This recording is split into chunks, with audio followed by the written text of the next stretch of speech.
everybody, this is Dee.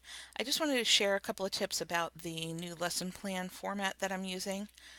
So here we are at my desktop. I'm going to go into the file where the form is located. It's in my documents folder. When you receive the form from me, you're going to get a total of 3 documents. You will need to keep them in the documents folder because that's where the code is going to be looking for them. I am looking in my activities folder this year and my lesson plan folder. I would suggest that you put them all in a folder wherever it is that you keep your lesson plans. Obviously in the documents folder, not say on the desktop or something like that. Because all 3 of these documents need to be kept together in the same folder in order for these 2 spreadsheets to feed the lesson plan. So again, these 3 documents need to be kept together in order for the lesson plan format to work for you. There can be other things in this folder. I like to keep these 3 things separate. So I have that in my masters identified as my masters, and then all of my lesson plans from the year are outside of that folder. But I'm going to go ahead and get started. Here is my lesson plan format, and that's opening up. This is a template, so when it opens, it's going to create a new document, so I don't need to be worried about overwriting on the master itself.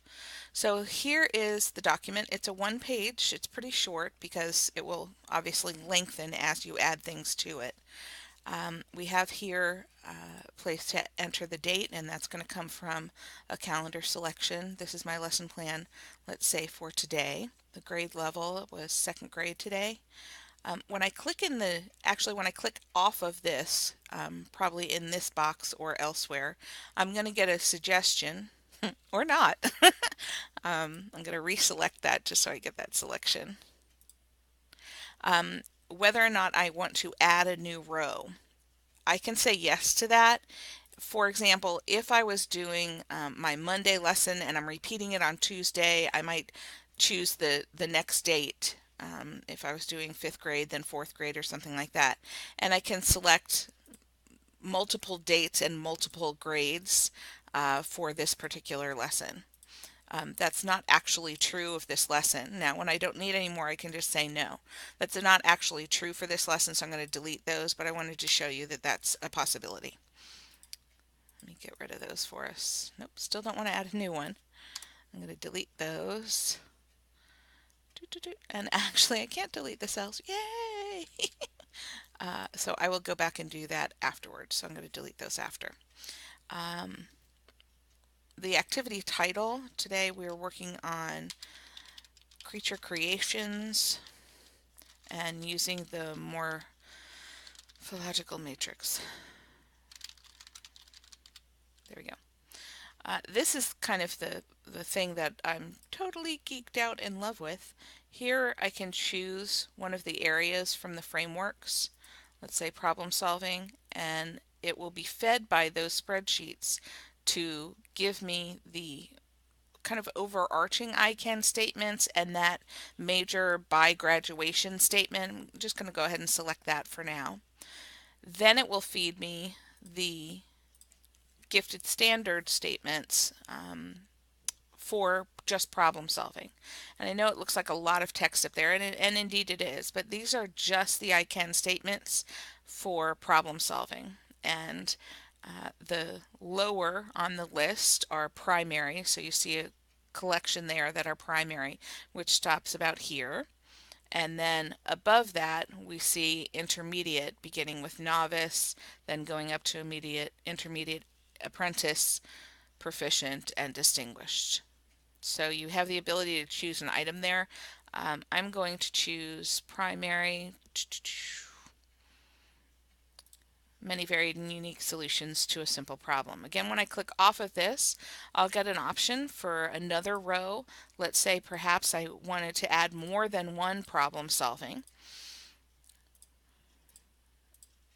Standard. I'm going to scroll down a bit so I can see my primaries down here at the bottom. And let's see. We're going to use some steps to solve our problem. If I wanted to add another area, I can. Perhaps we are adding leadership into this particular activity. Um, we've just had a bit of a glitch, and I'm kind of glad that happened so that you can see what to happen if that does happen. Sometimes I click too fast, or I don't leave enough time for the program to catch up with itself. So if that happens, if you make a selection and then the next box isn't filled with the options, just go back and reselect and then click again, and you should have all of those options there. So let's say we're going to work in leadership, the primary areas. I can respect others and their ideas, and I don't want any additional ones. Now, I happen to know that the morphological matrix, though it's a very useful tool in the idea generation realm, which falls often under the problem solving area, there's not a specific I can statement written for the morphological matrix, so I'm just going to add one here.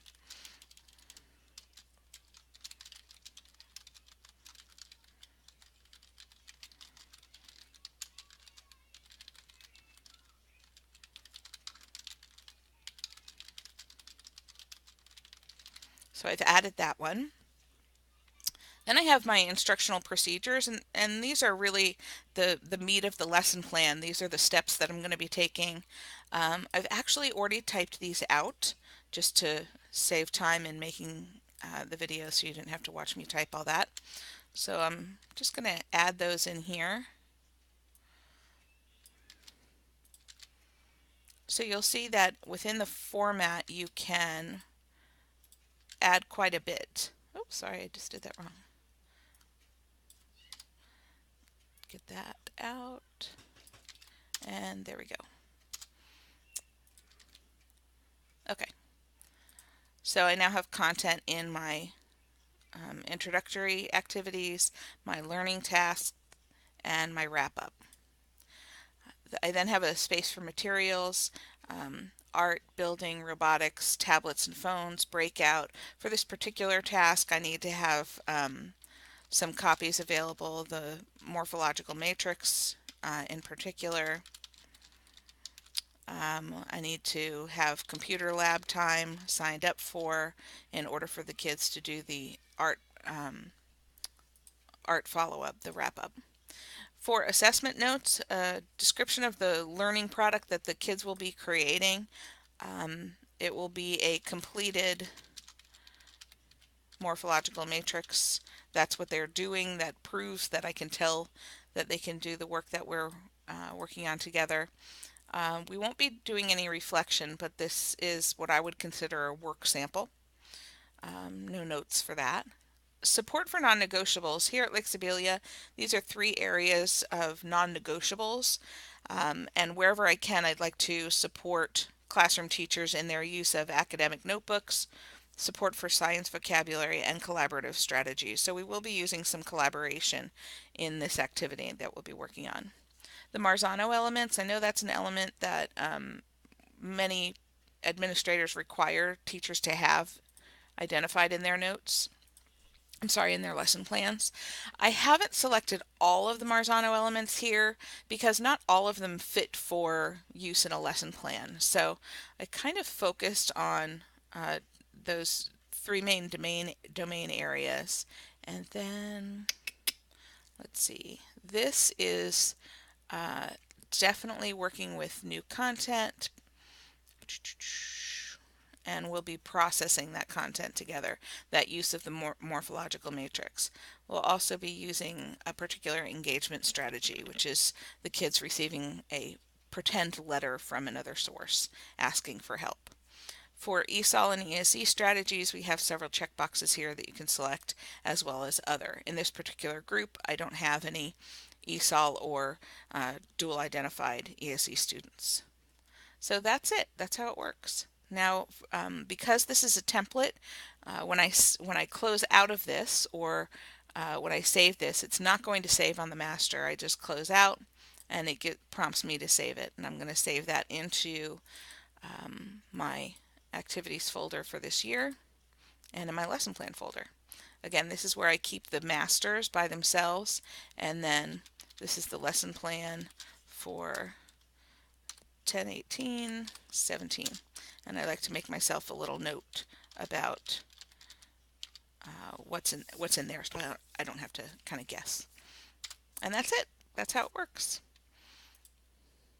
It's possible that when the first time you open the lesson plan template, you may get a message indicating that you need to give it permission, and that would usually show up here just under these taskbars up here, indicating that you need to give it permission to use enabled content, and you can just say yes to that. It also may ask permission to edit, and both of those you can just say yes to.